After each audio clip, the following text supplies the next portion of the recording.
नमस्कार दोस्तों, मैं सुजाता आप सभी का स्वागत करती हूँ अपने YouTube channel crime story with Sujata पर। आज हम जिस कहानी के बारे में जानने वाले हैं उससे यही पता चलता है कॉमन लोग तो सेफ नहीं हैं, साथ में जो लोग पॉपुलर हैं, जो लोग सेलेब्स हैं, वो भी सेफ नहीं हैं।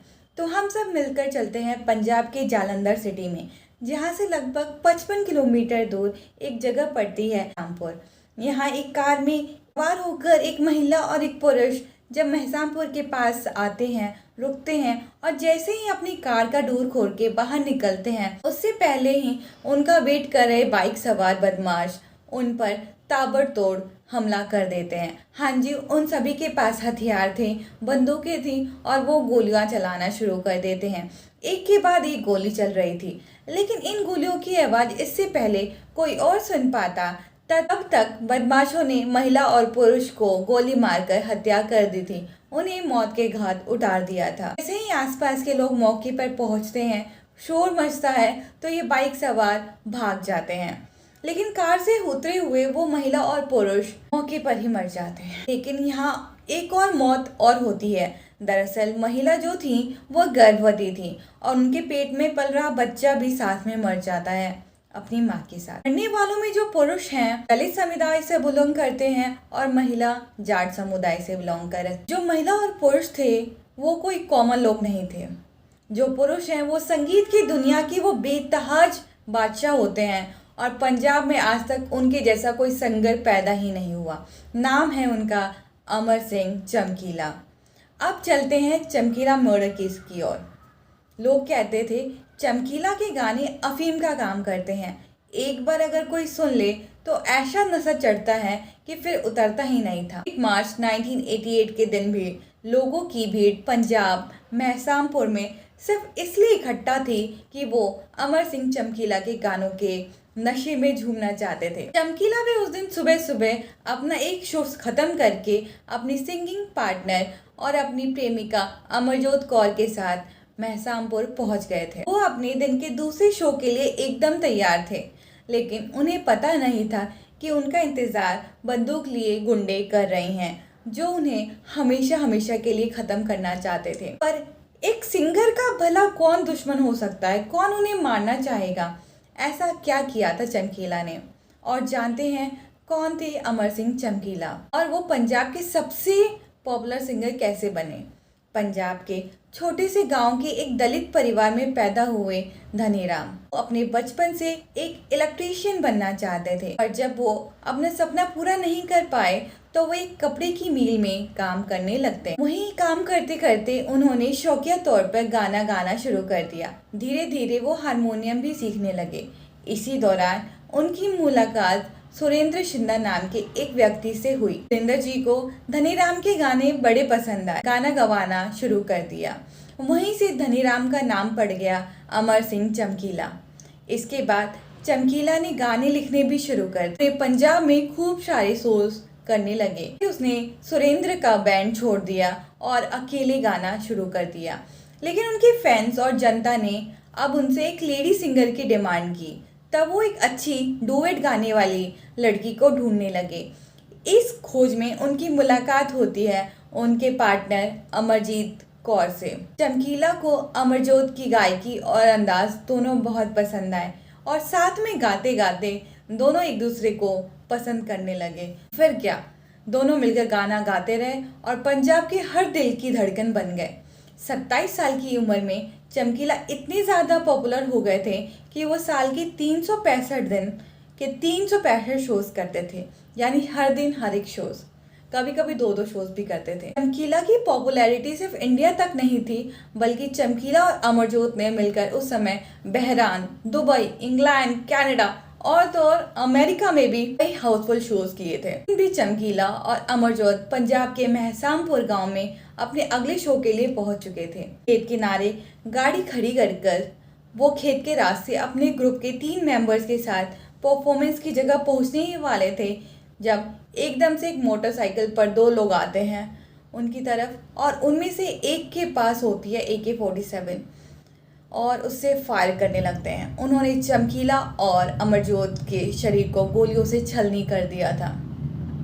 पंजाब के उस समय सबसे शानदार म्यूजिशियन का दिन दहाड़े मर्डर हो गया। अगले दिन चमकीला की मौत की खबर पूरे पंजाब में फैल गई। लेकिन सबसे अजीब बात तो ये थी कि चमकीला के परिवार ने, ना ही महसामपुर के गांव वालों ने और ना ही जो लोग उस दिन हॉस्पिटल लेकर गए थे, किसी ने भी रिपोर्ट नहीं लिखवाई। पर चमकीला के कई फैंस को ये चीजें मंजूर नहीं थी। उनमें से कुछ ने हिम्मत की और चमकीला और अमरजीत के अगेंस्ट हुए अटैक की रिपोर्ट ली। 1988 की सारी पंजाब पुलिस खालिस्तान मूवमेंट और पंजाब में चल रहे नाजुक हालातों को डील कर रही थी। के पास चमकीला केस की इन्वेस्टिगेशन करने के लिए कोई टाइम नहीं था, क्योंकि हर दिन गोलाबारी, हर दिन बड़े बड़े हमले हो रहे थे। लेकिन चमकीला के फैंस का जो प्रेशर था इतना ज़्यादा हो गया था कि पुलिस को इस केस की प्रायोरिटी पर इन्वेस्टिगेशन स्टार्ट करनी पड़ी। और सबसे पहले सबसे अजीब बात पुलिस ने ये नोटिस की, चमकीला और अमरजोत के परिवार ने किसी ने भी इनके मर्डर की रिपोर्ट नहीं लिखवाई। तो पुलिस ने सबसे पहले परिवार की ही जांच पड़ताल शुरू कर दी। इस इन्वेस्टिगेशन के बाद पुलिस के सामने कुछ ऐसे फैक्ट्स आए जिससे चमकीला और अमरजीत के परिवार वालों पे शक होने लगा। चमकीला पहले से ही शादीशुदा थे, लेकिन अमरजोत के साथ गाते गाते उन दोनों में प्यार हो गया और अलग जाति की होने के बावजूद भी दोनों ने शादी कर ली। लेकिन उन दोनों के परिवार वालों को ये रिश्ता मंजूर नहीं था। हमेशा से चमकीला और अमरजोत के रिश्ते के खिलाफ। इसी वजह से पुलिस को लगा कि शायद ये मर्डर ऑनर किलिंग का केस भी हो सकता है, जहां परिवार वालों ने ही उन दोनों का मर्डर करवा दिया हो। उन्होंने दोनों परिवार का इन्वेस्टिगेशन करवाया, लेकिन उन्हें इस थ्योरी का कोई भी प्रूफ नहीं मिला, कोई भी ठोस सबूत नहीं मिला। इस केस से रिलेटेड एक और थ्योरी सामने आई और ये थ्योरी थी चमकीला के फैंस की तरफ। दरअसल उस टाइम चमकीला की पॉपुलैरिटी की वजह से बाकी सिंगर्स की डिमांड खत्म होती जा रही थी। चमकीला की इस पॉपुलैरिटी खत्म करने के लिए इन्हीं सिंगर्स में से कुछ ने ग्रुप बनाकर चमकीला को मरवा दिया। पुलिस ने इस थ्योरी को भी इन्वेस्टिगेट किया, लेकिन उन्हें इस बात का भी कोई पक्का सबूत नहीं मिला। इसके बाद पुलिस ने अपनी तीसरी और आखिरी थ्योरी इन्वेस्ट की। इस थ्योरी के हिसाब से चमकीला और अमरजीत की मौत के पीछे खालिस्तान मूवमेंट के बिलीव करने वाले गुंडों का हाथ था। चमकीला और अमरजीत के गानों को फेमस होने की वजह सिर्फ उनकी गायकी और अच्छा म्यूजिक ही नहीं था, बल्कि उन गानों के लिरिक्स यानी जो भी बोल थे, चमकीला अपने गानों में वही बोलते थे। अपने पास वो जो देखते थे, जो दंगे हो रहे थे और जो भी पंजाब में प्रॉब्लम चल रही थी, पंजाब जिन प्रॉब्लम से जूझ रहा था, जैसे कि ड्रग्स, पॉलिटिकल कॉन्फ्लिक्ट्स, शादियों के बाद होने वाले अफेयर्स, गुंडागर्दी, ये सब चीजें अपने गानों में ला, और ये सारी चीजें पंजाब में बहुत कॉमन सी चीज हो गई थी। और चमकीला इन्हीं गानों के जरिए अपनी बात को सामने रखते थे। हाँ, ये बात भी सही है, चमकीला अपने शब्दों में, अपने लिरिक्स में कुछ अश्लील शब्दों का भी प्रयोग किया करते थे। चमकीला ये जो सच बेबाकी से बताते थे, कुछ लोग इसकी तारीफ भी कर रहे थे, लेकिन कुछ लोग इसके खिलाफ भी थे, क्योंकि ये सारी चीजें पंजाब को बदनाम कर रहे थे। साथ ही साथ पंजाब के जो युवा भी थे वो भी भटक रहे थे। पुलिस ने इस एंगल से भी इन्वेस्ट किया तो उन्हें पता चला कि इस मूवमेंट से लिंक जो लोग हैं, उन्होंने पहले भी चमकीला को धमकी दी थी और गाना गाने के लिए मना किया था। चमकीला ने उनकी बात मान ली थी और धार्मिक गानों पे गाना स्टार्ट कर दिया था। लेकिन चमकीला के जो शोज होते थे, उनके फैंस उनके पुराने वाले ही गाना सुनना चाहते थे और ये चीजें चमकीला के दुश्मनों को मंजूर नहीं थी। उस टाइम पर पुलिस इस थ्योरी को ढंग से इन्वेस्टिगेट नहीं कर, क्योंकि उन्हें जिस आदमी की टिप मिली थी वो आदमी बहुत ज्यादा पावरफुल थे, पॉलिटिकली रिलेटेड थे।